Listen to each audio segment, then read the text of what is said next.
If you took a history class in high school, or ever watched Good Will Hunting, you're probably familiar with the name of Friedrich Nietzsche. He's one of the most influential philosophers in modern history, and one of the most controversial, which is at least partially to blame on his misrepresentation in the media. Countless shows and movies make reference to his philosophy, and the world of anime is no exception to that. Whether it was intentional or not, the story of Berserk is full to bursting with Nietzsche's influence. You can even find quotes of his paraphrased in the text. In chapter 220, when Shirke is diving into the astral realm, she remembers something her teacher Flora told her. Quote, "Should the power be beyond the caster's control, there is the risk of the caster herself being consumed.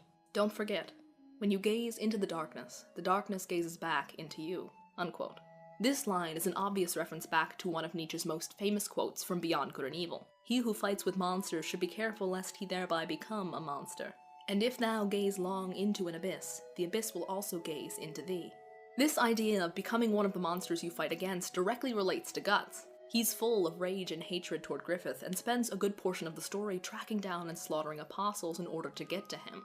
But doing so only makes his hatred grow. If I had to think of a metaphor for it, I'd compare it to strengthening a muscle. His desire to destroy grows stronger the more he feeds it, just like a muscle grows stronger the more you exercise it. This is represented by the Beast of Darkness, who grows more powerful and more prominent the more Guts feeds his rage. But if you let your anger consume you, you could become the very monster you fought so hard against. When Guts dons the Berserker armor, he loses himself in his rage, fighting more like beast than man. When he comes out, he's less human than he was before. Skull Knight and the Beast even warn him that the anger could overtake him, that he'll lose himself completely and be unable to return. If he's not careful, he may become a monster.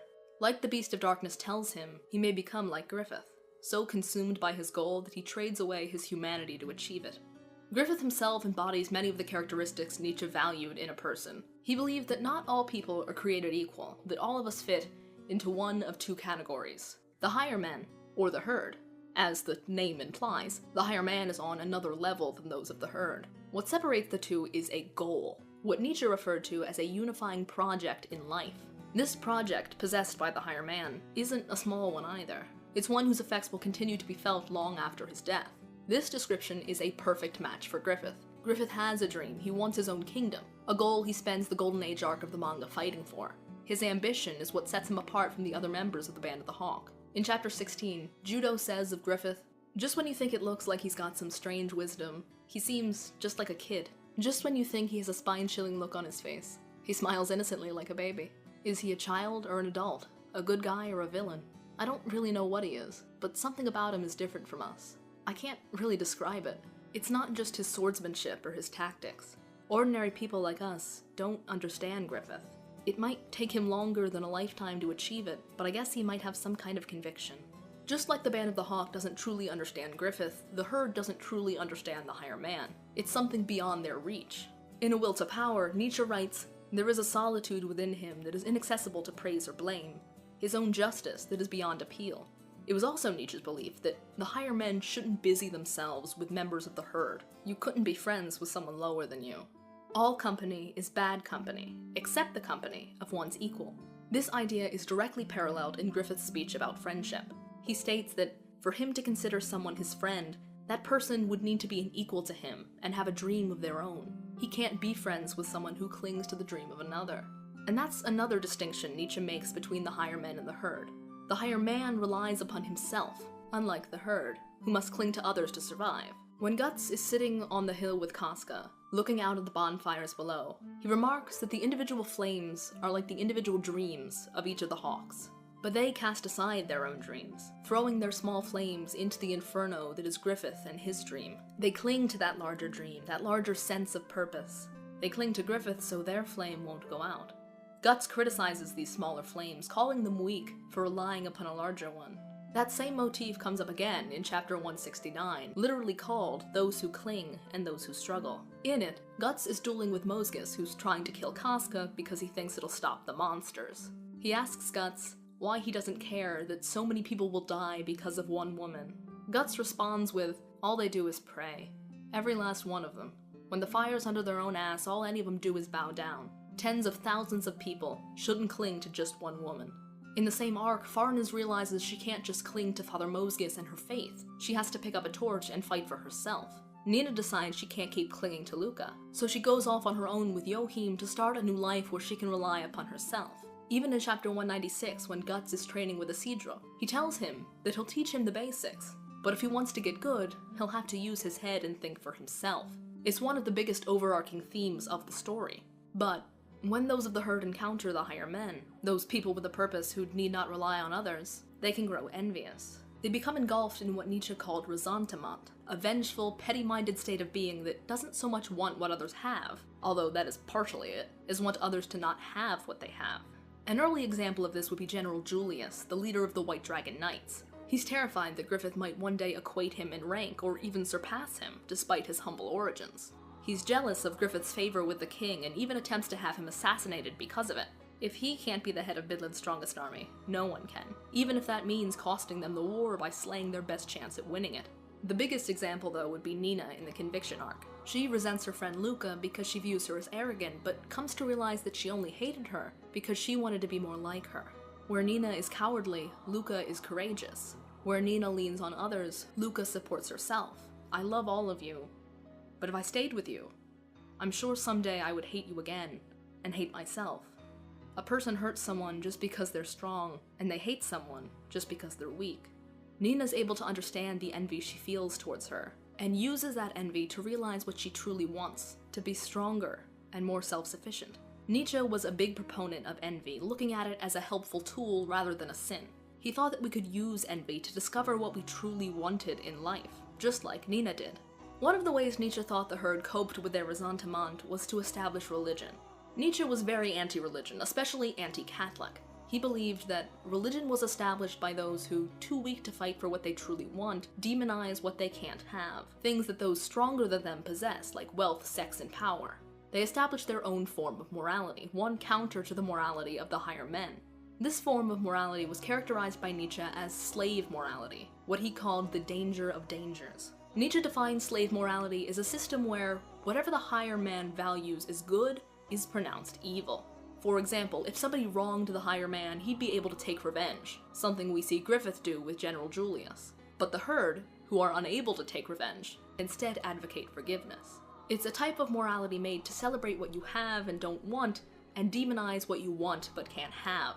If we want to look at where religion is present in Berserk, the obvious place to look is the Conviction arc. This arc centers around the Holy See, a monotheistic religion with many allusions to Christianity. The image of their church is a hawk nailed to a cross, and the start of the arc is titled Revelations, a reference to the last book of the Old Testament. It's the chapter prophesizing the return of Jesus and the end of days, an idea very similar to the prophecy of the Holy See, which depicts the return of the hawk, who shall call down upon the world an age of darkness. In this chapter, we see the members of the Holy See clinging to their faith because they have nothing else to cling to. In this world filled with despair, plague, and famine, they need something to combat their fear, so they turn to the Holy See to make the world a less scary place. This was one of the reasons Nietzsche thought humans created religion, to escape from the fear that plagued them. And it's not just the members of the Holy See that are seeking to escape their fear. The same is true of Nina's group of heretics. In chapter 139, the first time we encounter the heretic group, Miura writes, "Humans cannot be boundless, without shape, free from fear and anxiety. But at the bottom of this cavern, such certainly existed." These people too partake in the new religion as a means of escapism from their everyday horrors.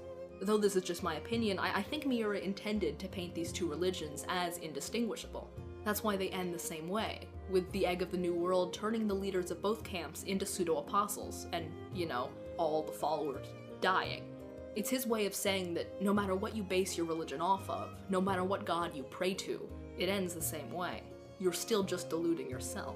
It paints religion like a drug, an easy way of escaping the problems that plague you. And in fact, that's exactly what Nietzsche thought religion was, a drug. He often compared the effects of religion to the effects of alcohol. He famously said, "There have been two great narcotics in the history of Europe, Christianity and alcohol. We drink because it offers relief from our sorrows. It doesn't exactly solve our problems, but it allows us to escape them for even a few hours. We're unable to face the harsh realities of the world, so we numb ourselves to them." Another reason Nietzsche thought we created religion was to satisfy a deep-seated desire to inflict pain. He believed that this desire was part of our nature, that we were all born with a lust for violence. But Since most people live in a society with laws against such aggressions, we internalize that feeling, turning that need for cruelty onto ourselves in the form of guilt. To justify doing this, we invent a story that declares us impure and sinful. Religion is an easy way to rationalize the guilt we need to inflict upon ourselves. Examples of this are all over the conviction arc, from Farnes's sadomasochistic tendencies to Mosgus's self-punishment and torture chamber. Both characters use their faith as an excuse to inflict pain on themselves and others. The final thing I wanted to discuss today was Guts' development as a character. Guts' journey is one of self-overcoming. Nietzsche discussed this concept at length in his most famous work, Thus Spoke Zarathustra. In it, the character of Zarathustra tells the people that in order for humans to evolve and grow, they need to be able to overcome themselves. There are a few phases you have to go through in order to do this, what Nietzsche called the three metamorphoses. In Nietzsche's mind, we are all born as a camel, an obedient animal who carries the load it's given. We do the things we're told because people tell us to do them. We engage in small talk with strangers because our parents told us it was polite. We don't seek reason behind why we do what we do. We don't require meaning behind the norms and values we're exposed to. This is where we find Guts at the start of the Golden Age arc, just swinging his sword for the sake of doing it. He doesn't pause to think about why he's doing what he's doing, he just does it. But that starts to change after he meets Griffith. He starts to ponder the meaning behind his actions. He starts to search for a purpose in life. And this is where he goes from a camel to a lion. The lion is the second stage in Nietzsche's process of self-overcoming. The lion realizes that he doesn't have to blindly follow others. He breaks free of societal constraints, but for what? Now he has to find his own purpose for living, and determine his own values. But before he can do that, he first has to defeat the dragon of thou shalt, Nietzsche's image of societal norms and expectations. For Guts to ascend to the final stage and truly overcome himself, he first needs to separate what he truly wants from what others are telling him he should do. What does he value more? Getting revenge on Griffith or protecting Casca? For what reason does he continue to swing his sword and struggle through this hellish reality? When he defeats the dragon of thou shalt and discovers what he truly wants, he can finally overcome himself and become a child. The child is what Nietzsche called the final form of this self-overcoming process. Having determined what it is he truly wants, the child is able to start anew and create his own meaning. He's no longer in search of approval and no longer has to slay dragons. He is in control of his reality. Guts hasn't reached this point yet, but I wouldn't be surprised if his reaching it was the conclusion to the story. I hope, one day, he's finally able to find the meaning he's been looking for. So, what do you think about the influence of Nietzsche in Berserk? Are there any examples of it I missed? I'd like to make it very clear that the views stated in this video aren't necessarily my own, they are the views of a long-dead German man. A lot of Nietzsche's philosophy can be very inflammatory in nature, especially around the subject of religion, so I wanted to make sure you guys know that these are his ideas of the world and not my own. I hope you enjoyed the video, and I'll see you guys in the next one.